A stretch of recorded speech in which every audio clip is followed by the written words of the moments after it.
जो एससी के जो सांसद भारतीय जनता पार्टी में जो सांसद हैं, वो मैं आपको देसी भाषा में बताना चाहूँगा, वो मतलब बधिया किए हुए खस्सू हैं, वो किसी काम के। इस वक्त हमारी मौजूदगी मऊ कलेक्ट्रेट के बाहर है और बहुजन समाज के लोग जो आज 21 अगस्त है, आज रोड पर उतरे हुए थे अपने हक अधिकार के लिए। हम इनसे बातचीत करेंगे कि आखिर पूरा क्या मामला है। जी स्वागत है।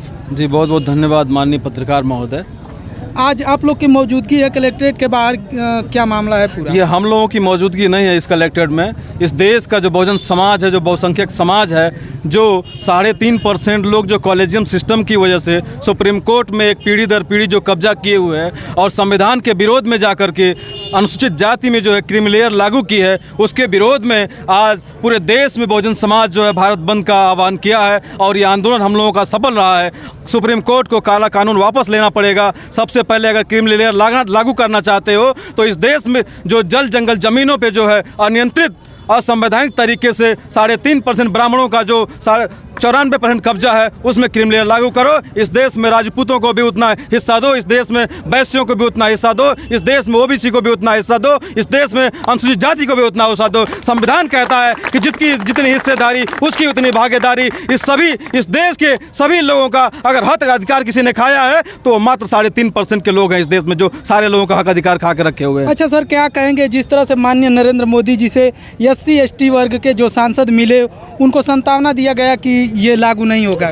देखिए, मैं आपको बता दूं, जो SC/ST OBC जो SC के जो सांसद भारतीय जनता पार्टी में जो सांसद हैं, वो मैं आपको देसी भाषा में बताना चाहूँगा, वो मतलब बधिया किए हुए खस्सू हैं, वो किसी काम के नहीं हैं। वो अनुसूचित जाति का कोई अधिकार हक इतने बड़े पैमाने पे अनुसूचित जाति के ऊपर, अनुसूचित जाति की बहन बेटियों के साथ अन्याय अत्याचार बलात्कार हुए, उनकी हत्याएं हुई, उनका रेप हुआ, लेकिन वो लोग बोलने वाले नहीं हैं। ये सिर्फ मीडिया को जो है बरगलाने के लिए वो अनुसूचित जाति के जो सांसद भारतीय जनता पार्टी में है, वो किसी काम के नहीं है। अकेले इस संसद के सदन में एक ही हमारा शेर है, भाई चंद्रशेखर रावण, जो अपने हक अधिकार और बहुजन समाज के अधिकारों के लिए लड़ रहे हैं। भैया जिंदाबाद जिंदाबाद जिंदाबाद। जिस तरह से वो संसद भवन में चमार रेजिमेंट की मांग कर रहे हैं, ये कहाँ तक सही है? देखिए, जो चमार रेजिमेंट है ये आज का रेजिमेंट नहीं है, ये सदियों पहले का रेजिमेंट रहा है। ये हमारे महापुरुषों के आंदोलन का ये देन है कि समझ लीजिए उस समय चमार रेजिमेंट रही। मैं आपको एग्जाम्पल के तौर पे बताना चाहूँगा चमार रेजिमेंट का क्या असर है। 1 जनवरी 1818 को भीमा कोरेगांव में हमारे चमार के जाति के लोगों ने इस मनुवादी पेशवाई शासन के लोगों को एक साथ गाजर मूली की तरह काट के कत्लेआम करके ख़त्म कर दिया था और एक लोगों पे 28,000 लोगों को मात्र जो है 500 लोगों ने काटा था। और मुझे डर है अपने समाज के लोगों से, कहीं अगर सुप्रीम कोर्ट ये काला कानून अगर वापस नहीं लेता है तो हमारा समाज कहीं भीमा कोरेगांव फिर से दोहराने के लिए मजबूर ना हो जाए। चलिए सर, बात करने के लिए धन्यवाद। जी सबसे पहले तो आपका धन्यवाद। मेरा नाम देवेंद्र कुमार डम्पी है और मैं जिला अध्यक्ष भीम आर्मी मऊ। अच्छा, आप लोग की मौजूदगी आज है, जिस तरह से आप लोग की मांग है, जो SC/ST वर्ग में वर्गीकरण किया जा रहा है, तो क्या अगर आप लोग की मांग नहीं पूरी होगी तो क्या करेंगे आप लोग आगे?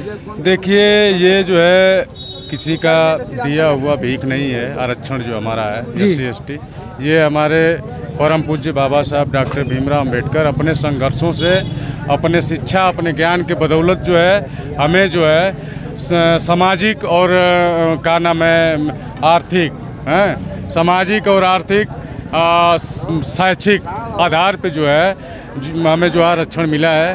और इसको जो है मनुवादी सरकार सुप्रीम कोर्ट द्वारा जो है मनुवादी सरकार द्वारा जो है सुप्रीम कोर्ट जो है आदेश किया है कि इसमें जो है बंटवारा किया जाए। लेकिन ये बंटवारा का हम लोग विरोध करेंगे, बंटवारा नहीं होने देंगे। और जब तक सुप्रीम कोर्ट जो है वापस नहीं लेती है तब तक हम विशाल और ऐतिहासिक आंदोलन करते रहेंगे। चलिए, बहुत बहुत धन्यवाद सर।